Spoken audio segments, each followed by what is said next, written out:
couple of weeks before my first attempt, I kind of realized that something is not right.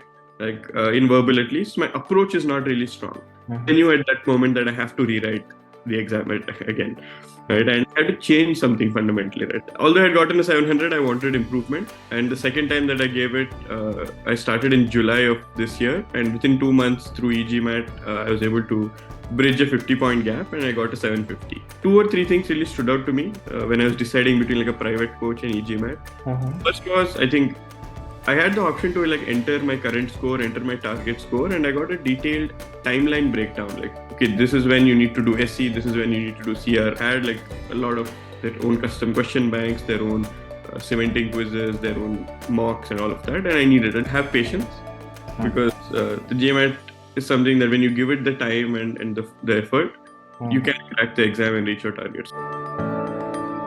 Hello and welcome everyone to another debrief session of e-GMAT. And today we welcome Srinivas Prabhu. He's an e-GMAT rockstar and a superstar. He's a computer science engineer from RV College of Engineering and is currently working as a product manager. And he is currently scored a 750 on the GMAT exam with a Q50 and a phenomenal V41. We welcome you, Srinivas, and we thank you for taking our time to speak to our audience here. Thanks, Akash. Thanks a lot. Happy to help out and share my story. Yes. So why don't we just get into your journey so that the audience can know about you and how you reached the 750? So you can discuss about your journey, how you started off with the GMAT exam, or what was the biggest hurdle you faced during the exam. You can talk all about it. So the stage is all yours. Okay, awesome. Thanks. So I actually given the GMAT twice, right? The first time I had gotten a 700 with a Q49 and a V37. That was an independent preparation. I'll talk about it, but that was without e-GMAT's help. Although I had gotten a 700, I wanted improvement. And the second time that I gave it, I started in July of this year. And within 2 months through e-GMAT, I was able to bridge a 50-point gap and I got a 750. Right. So in the first preparation, I started in like Jan of this year. So Jan to July is kind of the entire prep period for my first attempt. I had used another online coaching tool. I think the main reason why I chose that tool was only because it had all OG questions in a single source, in a single platform. So I didn't need to refer multiple books. And I thought that was like sufficient for me to start with. I did that, and I also had taken a lot of other mocks, right? Like I think I'd done over preparation, where I took mocks from many other sources, right from GMAT Club mocks to many others.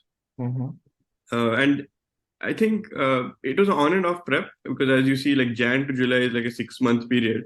There was some break. I feel it wasn't as focused. Maybe I didn't have a good plan as well.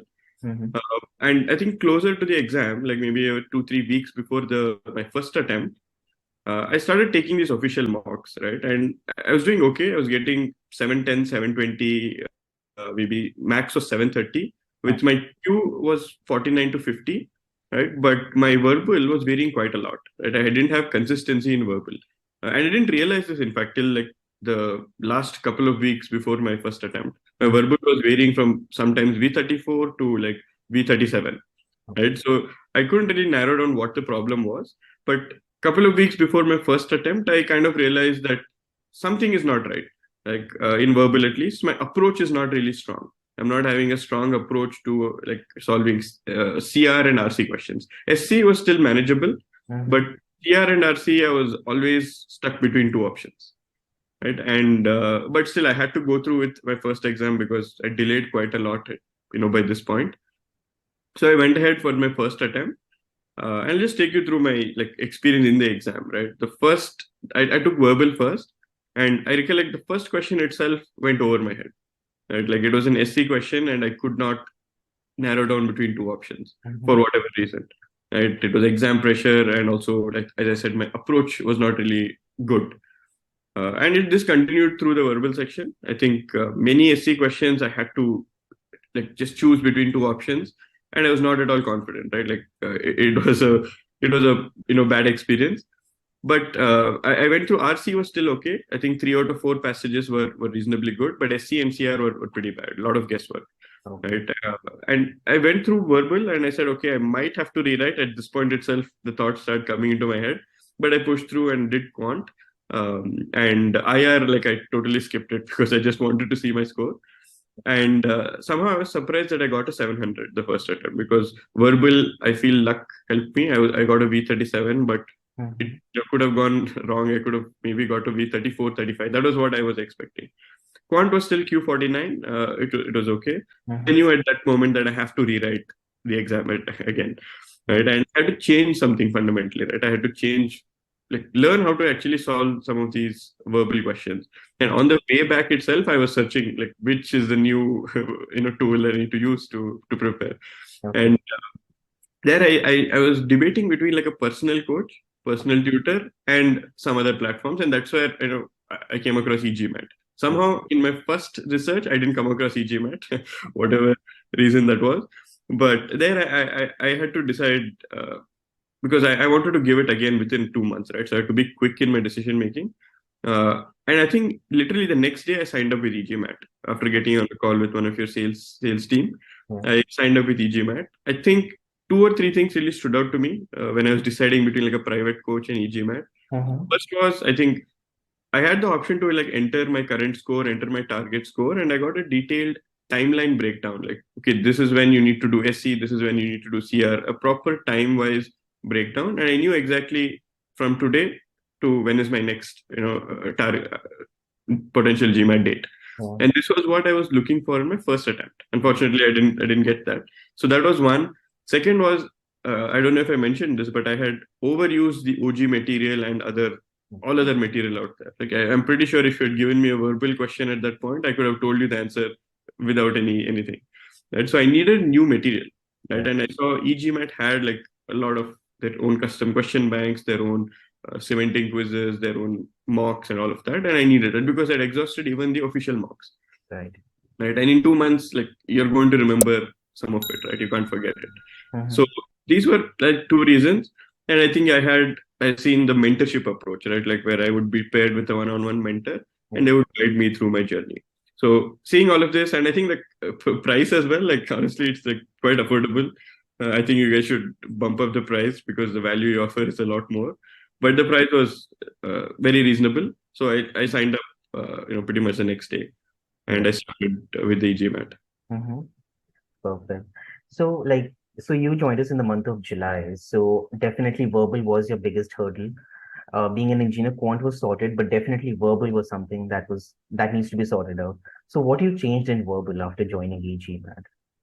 Yeah, I think I started with verbal the next day. And in the free trial period, I took the master comprehension course that you have, right?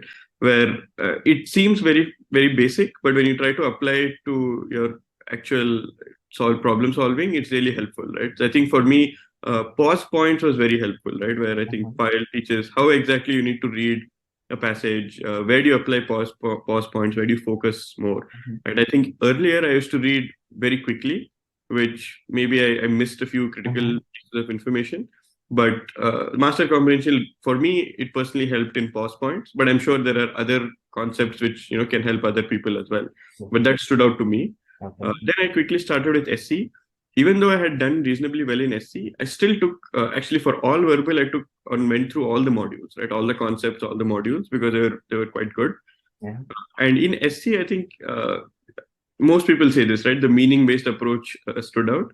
Yeah. Like I personally, I mean, I knew of meaning-based approach, but I had a different interpretation of it. Like previously, for me, it was don't choose options which sound right because we read a lot of wrong stuff online, right? So Mhm. don't choose something that sounds right. Try to look for the meaning of the options. But Right. it was not fully correct, right? When I came to e-GMAT, I realized that you should try to understand the intended meaning of option A, which is the same as the question stem. So Yeah. that was very helpful for me because very often for harder questions, you will find two or three options are grammatically correct, but only one conveys the intended meaning of the question. Mm-hmm. Right? That really helped me to narrow down those couple of confusing options. So Yeah. that was very helpful in SC. I was able to go through the modules, make my notes, right? And I was happy with the quizzes and my performance in the quizzes. Yeah. So SC was fairly okay, and I had to go to CR, which was my weak point. Mm-hmm. There, I think pre-thinking approach really helped me Mm-hmm. because previously I never did any pre-thinking. Right, I used to read the CR, the stem. I used to read all the options, and then I used to try to select one, which was confusing. Right? But when I went to pre-thinking, asking those few questions before you see the options, that kind of helps you to solve any of the problems, right? And this was something that I found only through e-GMAT. Right. So that again was very helpful. I was able to Uh-huh. surely improve my accuracy in CR compared to before. Uh-huh. And again, went through the typical process. I think I tried, at least in verbal, not to deviate from the plan you had given me, Yeah. and it was working fairly well as well. Right. And then I went to RC. I think RC for me, the main help I got was main point questions. Okay. Right. Like in before my first attempt, I realized main point questions I'm getting them wrong Okay. because I'm either like focusing on too narrow scope or some of the mistakes. Right. And I think in the RC course, you actually point out the different mistakes that one makes while solving these main point questions. So Mm-hmm. keeping those in mind actually helped me. And if you kind of get the first question wrong, right, in an RC passage, generally main point is the first question, Okay. kind of affects your confidence on the next question. So Mm. improving that really helped me maintain a decent accuracy in RC as well. Yeah. So that's what my verbal was. I think it took a month for me to go through everything because I did it like from scratch. But at the end of it, I was more confident, and verbal went pretty well. And I Yeah. think You for can see the quant, score. yeah, for quant, I think the strategy you had given me was don't go through all the modules because you're already at a Q49. Yeah. Take the quizzes, your 17 quizzes, and then focus on the weak areas. Yes. And that's what I followed. Of course, with some, I did face some roadblocks in between, Yeah. Yeah. but I mean, overall, this plan worked for me, right? Like it was very helpful at the end of. Definitely. So we definitely faced a big roadblock in between, wherein you got a little bit overwhelmed due to the exam deadline pressure. So what exactly happened over there, and how did you overcome that? Yeah, so I think once the verbal was done, in Okay. my mind, I thought quant would be much quicker. Yeah. Uh, but actually, the e-GMAT quant is a little tough, right? And at that point, when I was preparing, I was a bit worried. Like I thought I might not be able to go through it. The deadline is coming sooner, and I thought this. I mean, I don't need to solve such tough questions. That's what I thought at that point. So I deviated from the plan a bit. I jumped quizzes. I didn't follow your plan thoroughly, but that backfired a bit, right? And I had like I think a week before my initial schedule where I had a call with you and I walked you through my problems. Yeah. And you gave me two options. You said, see if you could postpone the exam because we can get back on track and you're doing well in verbal. So if you correct a few things in quant, you'll get your target score. Yeah. Or if you're still wanting to do the test in the same scheduled date, you still gave me an alternate plan. Yeah. So I thought of it for a day and I actually pushed my exam by 15 days, Yeah. which was, I think, a very good decision in hindsight. But I mentioned the questions in quant are a bit harder, right? And I think now that was very good, in fact, like because when you compare the official marks versus the actual GMAT, Mm-hmm. there's a difference in questions, right? The official GMAT is tougher than the marks, Mm-hmm. especially for quant. So Mm-hmm. because I was able to solve these e-GMAT level questions, that was the only reason I was able to push my score from a Q49 to a Q50. Right. Otherwise, I'm pretty sure I would still be at Q49. So that was, in hindsight, very helpful. Yeah. Those 15 days of prep on the quant portion really helped me out. Yes. And I'm glad that you didn't decide on the compromised plan. You gave yourself the time that you require, and that we can all see the result in front of us. So really well done. So thank you so much for sharing your journey. So let's turn the tides a little bit and let's come to a little fun segment, a rapid fire segment, wherein I'll be throwing a few questions at you and you need to be a rapid, which you already are, I can see in your scores as well. Okay. So Sure. let's start with the rapid fire segment. Okay. Yeah. So here's the first question for you. If you could have one GMAT superpower, okay, for example, solving all DS questions quickly, something like that. So what would that be? Okay. Yeah. For me, I think it's fairly straightforward. Like solving all CR questions with just one read of the question. Yeah. Like CR was my weakness, so if I have that superpower, like I would be very happy.